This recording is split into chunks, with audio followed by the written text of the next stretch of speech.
I really enjoy riding on the road, feeling the wind through your hair, and just the freedom.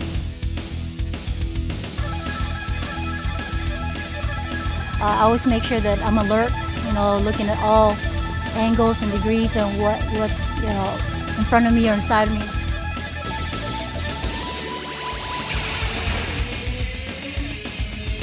You never experience enough. I always say just always respect the bike. And I think a lot of people get confident with the bike, start going out doing crazy things, and then that's when accidents happen.